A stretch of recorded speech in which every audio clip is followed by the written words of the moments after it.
The biannual adjustment of clocks for daylight saving time is a frustration for many, and for those that hate the practice, there appears to be no hope that it will end anytime soon. Let's look at how this all began. Daylight saving is often linked to Benjamin Franklin, but the roots of this controversial practice really lie in attempts at energy conservation during war times. Franklin playfully suggested the idea in 1784, sarcastically proposing that the party-loving citizens of Paris could save on lamp oil by going to bed earlier. However, it only gained serious consideration in New Zealand and England much later. George Vernon Hudson, a New Zealand entomologist, proposed the idea in 1895 because he wanted to maximize daylight for his insect collecting hobby. William Willett, an English builder, also championed daylight saving time after his observations during a 1905 horseback ride that many residents of London were still asleep while the sun was rising. An avid golfer, Willett also disliked cutting short his round when the sun set. Willett published The Waste of Daylight in 1907, proposing setting clocks forward by 80 minutes in spring and reversing the process in the fall. Despite initial resistance, he gained support for the idea, but passed away in 1915, a year before its widespread adoption. The impetus for its adoption came about during World War I, when governments were concerned about conserving energy. Germany led the way in Europe, formally adopting daylight saving time on April 30, 1916. The rationale was to conserve coal by optimizing daylight usage and reducing the need for artificial lighting.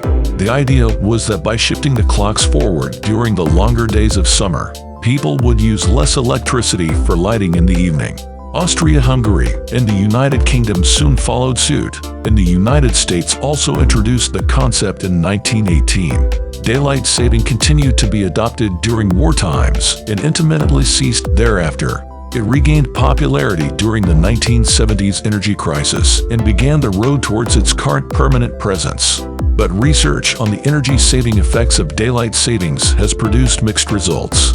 The impact can vary depending on factors such as geographical location, climate, and technological advancements. Some studies also suggest that the reduction in lighting costs is offset by increased energy consumption in other areas, such as heating and cooling, as well as transportation.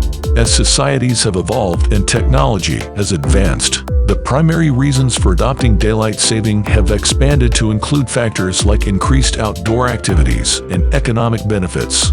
It has been argued that farmers enjoy the ritual, but in fact they largely oppose the schedule, saying that it adds to challenges of farming. Like Hudson, the New Zealand bug collector, daylight saving mainly benefits office workers by increasing the light available for after-work activities.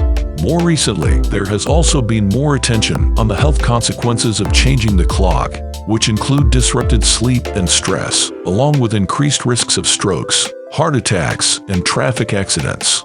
Efforts to end daylight saving have gained momentum, with the European Parliament voting to abolish it in 2019. However, member states have delayed decisions on how to move forward.